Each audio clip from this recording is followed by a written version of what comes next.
मोबिना महक और आप देख रहे हैं MK TV 24/7 पर इस वक्त की खबर। रिपोर्टर सैयद मोहम्मद मुश्ताक अली।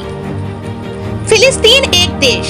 यूरोप के राजनीति और अंतर्राष्ट्रीय संबंधों में इन दिनों एक बड़ा बदलाव देखने को मिला है। कनाडा, फ्रांस और ब्रिटेन जैसे देश जो परंपरागत रूप से इजराइल के करीबी माने जाते थे, अब फिलिस्तीन को एक स्वतंत्र देश के रूप में मान्यता देने की दिशा में कदम बढ़ा है। ये निर्णय केवल कूटनीति का हिस्सा नहीं है, बल्कि इसके पीछे कई ऐतिहासिक, सामाजिक और राजनीतिक दबाव भी सक्रिय हैं।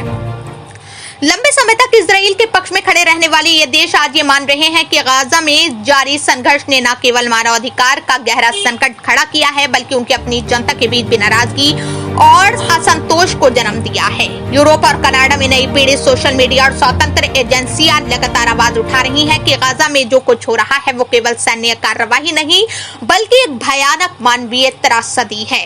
लाखों लोग गाजा में मारे गए, विस्थापित हुए और पूरा क्षेत्र कंडल में तब्दील हो चुका है। यही वजह है कि अंतर्राष्ट्रीय न्यायालय ने गाजा में नरसंहार के बिंदुओं को स्वीकार किया और जिनोकिक वॉच जैसी संस्थाओं ने भी इस पर गंभीर चेतावनी दी। इससे यूरोपीय देशों की सरकारों पर ऐसा दबाव बढ़ा जिसे वो अनदेखा नहीं कर सकते।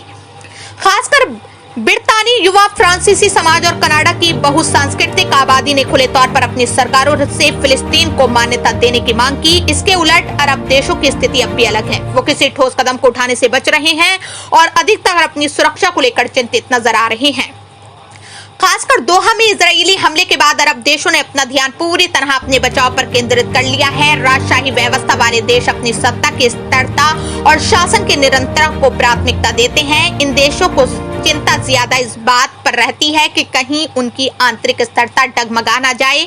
लोकतांत्रिक सरकारें जहां जनमत और समाज की मांगों के आधार पर नीतियों में फेरबदल करती हैं, वहीं राजशाही शासन अपने आसितत्व की रक्षा के लिए और भी सतर्क रहते हैं। यही कारण है कि फिलिस्तीन के मुद्दे पर वो बयानबाजी तो करते हैं, लेकिन वास्तविक कदम उठाने में पीछे हट जाते हैं।